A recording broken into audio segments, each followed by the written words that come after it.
जय हिंद साथियों।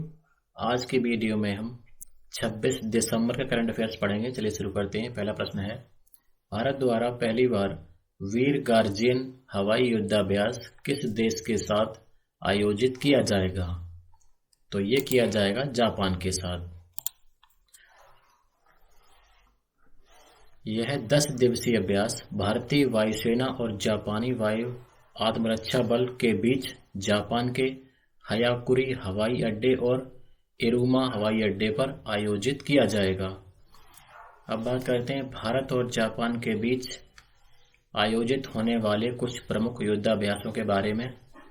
तो पहला है धर्म गार्जियन। यह युद्धाभ्यास 2018 से भारत और जापान की थलसेना के बीच होता है। मार्च 2022 में यह युद्धाभ्यास कर्नाटक के बेलगामी में हुआ था।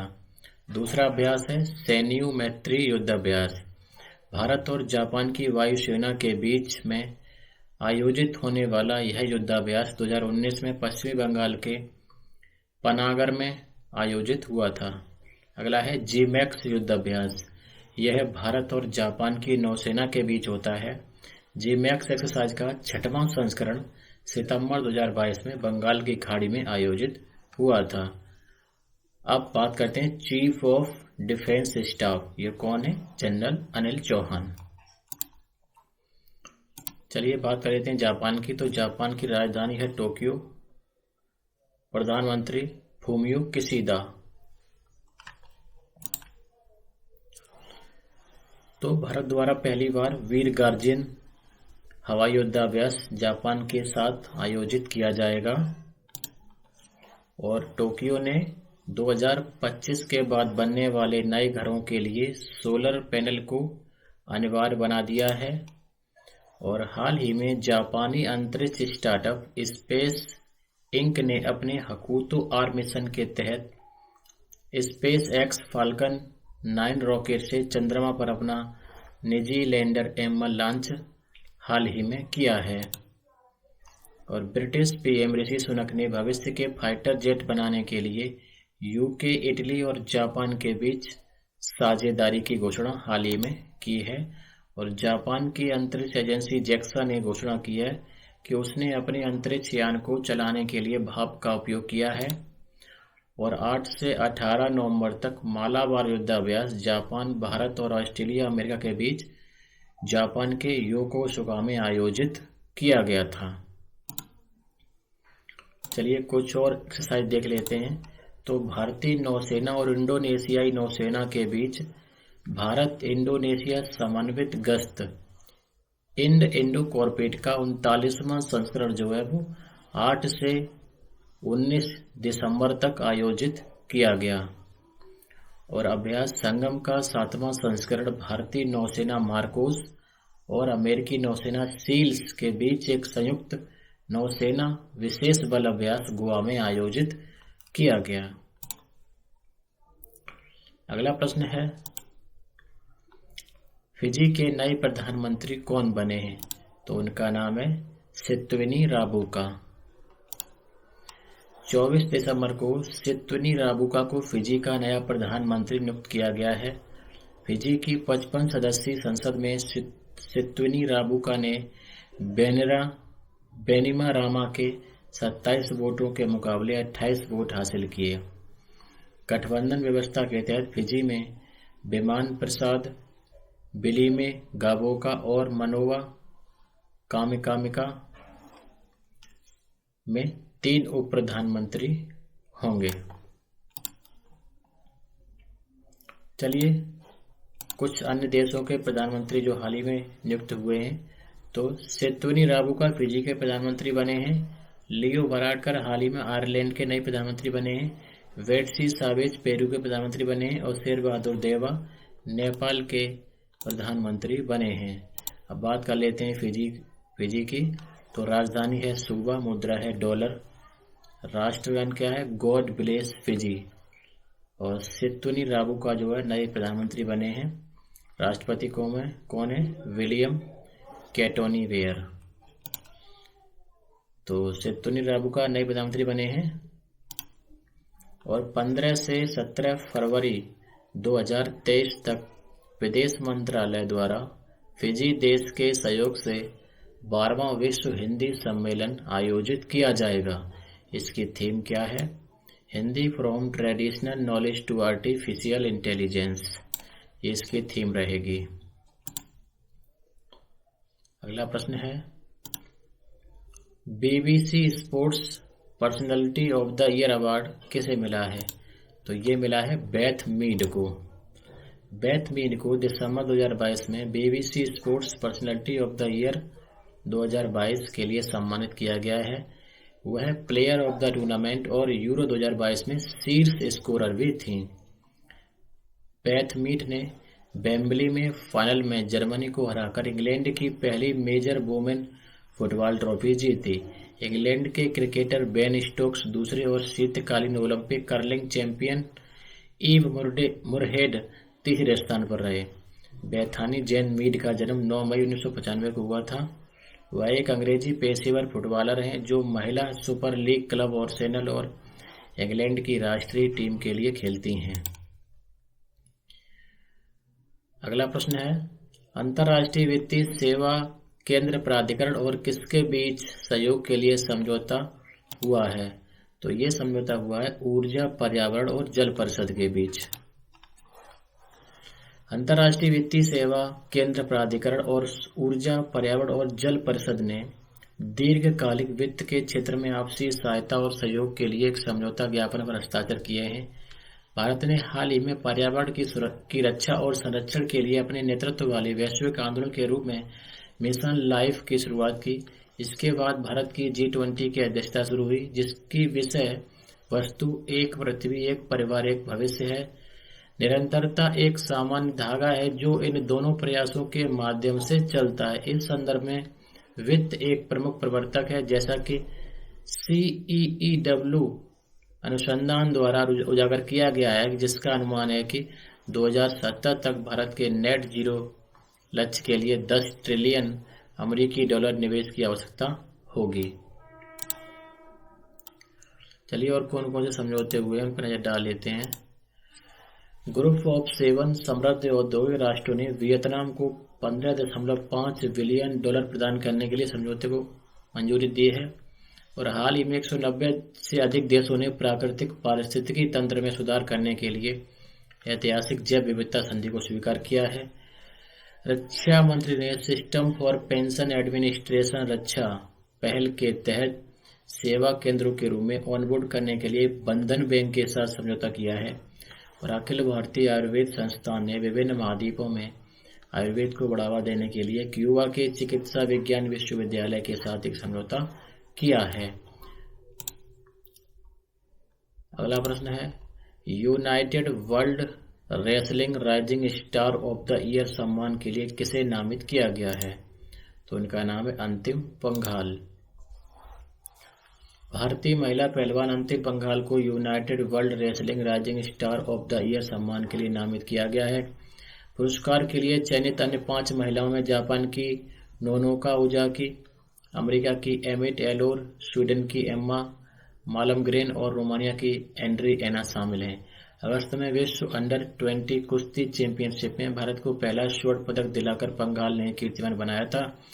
इससे पहले 44 बार की जूनियर विश्व स्पर्धा में 6 भारतीय पहलवान फाइनल में पहुंचे थे, लेकिन किसी ने भी स्वर्ण पदक नहीं जीता था। अंतिम पंघाल हरियाणा के हिसार जिले के भगाना गांव की रहने वाली हैं। अंतिम पंघाल ने एशिया अंडर 20 चैंपियनशिप में स्वर्ण पदक जीता। इसके अलावा वर्ल्ड अंडर 17 में कांस्य और एशिया अंडर 23 में सिल्वर मेडल हासिल किया। महज 17 साल की उम्र में अंतिम Panghal junior wrestling world championship में स्वर्ण पदक जीतने वाली भारत की पहली महिला पहलवान है। यूनाइटेड वर्ल्ड रेसलिंग शौकिया कुश्ती के खेल के लिए अंतर्राष्ट्रीय शासी निकाय है। इसका कार्य ओलंपिक में कुश्ती का संचालन करना है। इसके अलावा ग्रीको रोमन कुश्ती, फ्रीस्टाइल कुश्ती, ग्रैपलिंग सहित कुश्ती के विभिन्न रूपों के लिए अंतर्राष्ट्रीय प्रतियोगिताओं की अध्यक्षता करता है। UWW का प्रमुख खेल विश्व कुश्ती चैंपियनशिप है। इसे पहले फाइला के नाम से जाना जाता था। अब ये हरियाणा की हैं, तो हरियाणा की राजधानी चंडीगढ़ है। मुख्यमंत्री मनोहर लाल खट्टर हैं। राज्यपाल श्री बंदारू दत्तात्रेय हैं। भारत की पहली मुस्लिम महिला फाइटर पायलट कौन बनी है? तो उनका नाम है सानिया मिर्जा। यूपी के मिर्जापुर की रहने वाली सानिया मिर्जा भारतीय वायुसेना में फाइटर पायलट के तौर पर चयनित की गई हैं। वह भारत की पहली मुस्लिम लड़की फाइटर पायलट और उत्तर प्रदेश की पहली आईएएफ पायलट बनेंगी। 2022 एनडीए की परीक्षा में फाइटर पायलट में महिलाओं के लिए केवल 2 सीटें आरक्षित थीं। भावना कंठ, मोहना सिंह और अवनी चतुर्वेदी भारत की पहली महिला फाइटर पायलट हैं। ये इंपॉर्टेंट पॉइंट है। उन्हें जून 2016 में भारतीय वायुसेना के लड़ाकू स्क्वाड्रन में शामिल किया गया था। शिवांगी सिंह राफेल लड़ाकू विमान के लिए भारत की पहली महिला पायलट हैं। ये सभी पॉइंट इंपॉर्टेंट हैं, अच्छे से याद रखिए।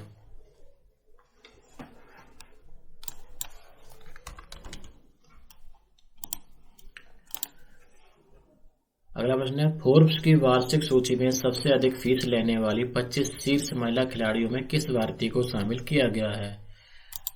तो उनका नाम है पीवी सिंधु। भारत की बैडमिंटन खिलाड़ी पीवी सिंधु विश्व में सबसे ज्यादा कमाई करने वाली महिला खिलाड़ियों की फोर्ब्स की वार्षिक सूची में शीर्ष 25 में एकमात्र भारतीय खिलाड़ी हैं। टोक्यो ओलंपिक की रजत पदक विजेता सिंधु सूची में 12वें स्थान पर हैं।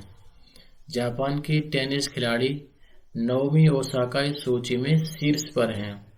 सिंधु ने इस वर्ष की शुरुआत में बर्मिंघम में राष्ट्रमंडल खेलों में सिंगल्स में स्वर्ण और डबल्स में रजत पदक जीतकर 70 लाख अमेरिकी डॉलर की कमाई की।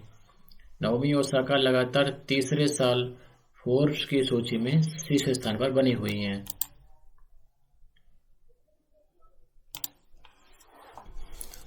भारत की सर्वश्रेष्ठ वैश्विक प्रतिस्पर्धी विद्युत कंपनी जल विद्युत और नवीकरणीय ऊर्जा क्षेत्र का पुरस्कार किसने जीता? तो ये जीता है एनएचपीसी लिमिटेड ने। एनएचपीसी लिमिटेड के बारे में बात करते हैं तो इसे पहले national hydro electric power corporation कहा जाता था। इसकी स्थापना भारत सरकार ने 1975 में की थी। यह भारत में जल विद्युत विकास के लिए सबसे बड़ा संगठन है। कंपनी अब सौर और पवन ऊर्जा के कारोबार में भी है। एनएचपीसी लिमिटेड के पास वर्तमान में 24 पावर स्टेशनों से 7071.2 मेगावाट का इंस्टॉलेशन बेस है। एनएचपीसी वर्तमान में कुल 7539 मेगावाट की कुल स्थापित क्षमता की 11 परियोजनाओं के निर्माण में लगी हुई है। किस भारतीय वैज्ञानिक को विन फ्यूचर स्पेशल प्राइज 2022 से सम्मानित किया गया है? तो उनका नाम है प्रोफेसर थलप्पिल प्रदीप। आईआईटी मद्रास के प्रोफेसर प्रदीप को विकासशील देशों के अन्वेषकों की श्रेणी में भूजल से आर्सेनिक और अन्य भारी धातुओं को हटाने के लिए कम लागत वाली निस्पंदन प्रणाली के नवाचार के लिए हनोई में पुरस्कार मिला है। अब बात करते हैं विन फ्यूचर पुरस्कार की। पुरस्कार की घोषणा विन फ्यूचर प्राइज काउंसिल द्वारा की जाती है।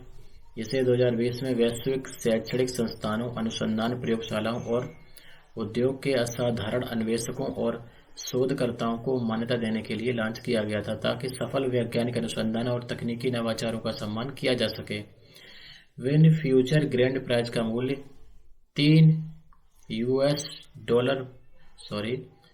मिलियन है। यह विश्व स्तर पर दिए जाने वाले अब तक के सबसे बड़े वार्षिक पुरस्कारों में से एक है।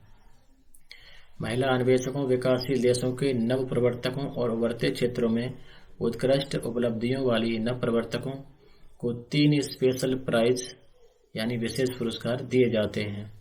प्रत्येक स्पेशल प्राइज का मूल्य $5 लाख होता है। बहुत बड़ी रकम है। अगला प्रश्न है, एशियाई शेरों के संरक्षण के लिए कौन सी योजना शुरू की गई है? तो उसका नाम है Line@47 विजन फॉर अमृतकाल।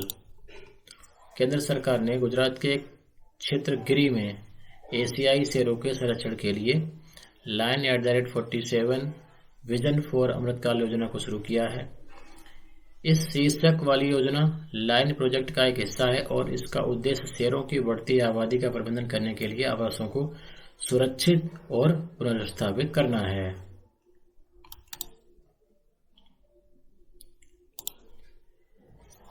आठवें इंटरनेशनल बैलून फेस्टिवल का आयोजन कहाँ किया जाएगा? तो यह किया जाएगा तमिलनाडु में और ये 13 से 15 जनवरी को तमिलनाडु के कोयम्बटूर जिले के पोलाची में आयोजित किया जाएगा और ये 3 दिवसीय फेस्टिवल के दौरान इसमें हॉट एयर बैलून्स उड़ाए जाएंगे। तमिलनाडु की बात करते हैं तो राजधानी चेन्नई, मुख्यमंत्री एम.के. स्टालिन, राज्यपाल श्री आर.एन. रवि। दिल्ली के मेयर पद के लिए आम आदमी पार्टी ने किसको अपना उम्मीदवार बनाया? तो उनका नाम है शैली ओबेरॉय।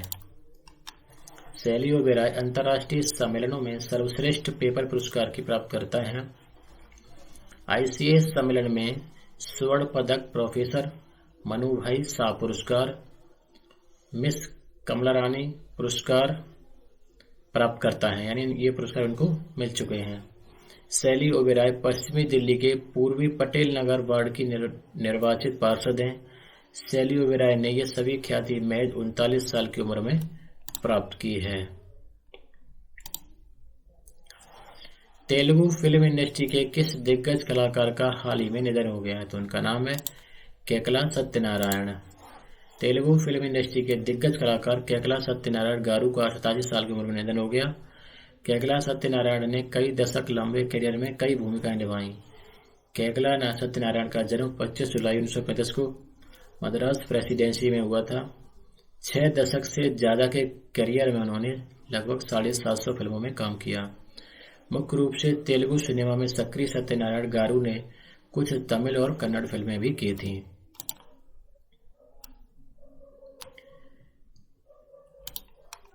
27 फरवरी से 5 मार्च 2023 तक वर्ल्ड टेबल टेनिस सीरीज की मेजबानी कौन सा देश करेगा? तो ये करेगा भारत। गोवा की राजधानी पणजी में 27 फरवरी से 5 मार्च 2023 तक गोवा विश्वविद्यालय परिसर के श्यामा प्रसाद मुखर्जी इंडोर स्टेडियम में भारत के पहले विश्व टेबल टेनिस स्टार कंटेंडर श्रृंखला टूर्नामेंट की मेजबानी करेगी। इस कार्यक्रम की मेजबानी गोवा सरकार और table tennis federation of India के सहयोग से स्तूप एनालिटिक्स नामक कंपनी द्वारा की जाएगी। बात करते हैं गोवा की, तो गोवा की राजधानी पणजी है, मुख्यमंत्री प्रमोद सावंत हैं, राज्यपाल पी.एस. श्रीधरन पिल्लई हैं।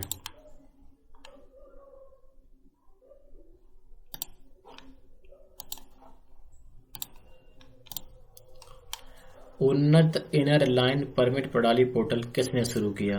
तो ये शुरू किया मणिपुर सरकार ने। मणिपुर में मुख्यमंत्री बीरेन्द्र सिंह ने एक उन्नत इनर लाइन परमिट प्रणाली पोर्टल शुरू किया। राज्य के मूल निवासियों के महत्व को ध्यान में रखते हुए और राज्य के बाहर से आने वाले आगंतुकों की सुविधा के लिए यह पोर्टल शुरू किया गया है। इस अवसर पर मुख्यमंत्री ने कहा कि परमिट में एक बार कोड लगाया गया है जिसके जरिए परमिट धारक की पहचान की जा सकती है। इस प्रणाली के माध्यम से परमिट के मामले में धोखाधड़ी भी रोकी जा सकती है। अब बात करते हैं मणिपुर की, तो राजधानी इम्फाल है, मुख्यमंत्री श्री एन वीरेन्द्र सिंह हैं, राज्यपाल श्री एल गणेशन हैं। चलिए और कौन कौन से ऐप, पोर्टल या सॉफ्टवेयर लॉन्च किए गए हैं? तो उन्नत इनर लाइन परमिट प्रणाली पोर्टल मणिपुर में शुरू हुआ है। केंद्रीय युवा कार्यक्रम और खेल मंत्री अनुराग ठाकुर ने नई दिल्ली में खेलो इंडिया के लिए डैशबोर्ड लॉन्च किया। और भारत के मुख्य न्यायाधीश डी.वाई. चंद्रचूड़ ने उड़ीसा राज्य के 10 जिलों में जिला न्यायालय डिजिटाइजेशन हब का उद्घाटन किया। राष्ट्रीय बाल अधिकार संरक्षण आयोग ने घर पोर्टल लॉन्च किया। त्रिपुरा सरकार ने अमर पोर्टल लॉन्च किया। द्रौपदी मुर्मू ने ई महाकुंभ पोर्टल लॉन्च किया। और ईएसआई मातृत्व लाभ के लिए भूपेंद्र यादव द्वारा ऑनलाइन पोर्टल लॉन्च किया गया। और वीर नारियों के कल्याण और शिकायतों के निवारण के लिए भारतीय सेना द्वारा वीरांगना सेवा केंद्र एकल विंडो की सुविधा जो है वो लॉन्च की गई। कहाँ पर देश का पहला और विश्व का दूसरा इन्फेंट्री संग्रहालय आम जनता के लिए खोला गया है? तो ये खोला गया है महू, मध्य प्रदेश में। इन्फेंट्री स्कूल की स्थापना के 75वें वर्ष की पूर्व संध्या पर और विजय दिवस मनाने के लिए देश का पहला इन्फेंट्री संग्रहालय आम जनता के लिए खोला गया है। इस म्यूजियम का निर्माण 2007 में शुरू किया गया था। वहीं 2017 में बनकर तैयार होने के बाद इसे सेना के अधिकारियों, जवानों के लिए खोला गया था। वहीं अब करीब 5 साल बाद यह देश के आम नागरिकों के लिए भी खोला गया है। संग्रहालय में 1747 से 2020 तक इन्फेंट्री के इतिहास की सभी झलक मौजूद है। इसमें मूर्तियों, भित्ति चित्रों और फोटो गैलरी में संरक्षित हमारे बहादुर सैनिकों की समृद्ध विरासत, गौरवशाली अतीत और सर्वोच्च बलिदान को दर्शाया गया है। बात कर लेते हैं मध्य प्रदेश की राजधानी भोपाल। मुख्यमंत्री श्री शिवराज सिंह चौहान, राज्यपाल मंगू भाई सी पटेल।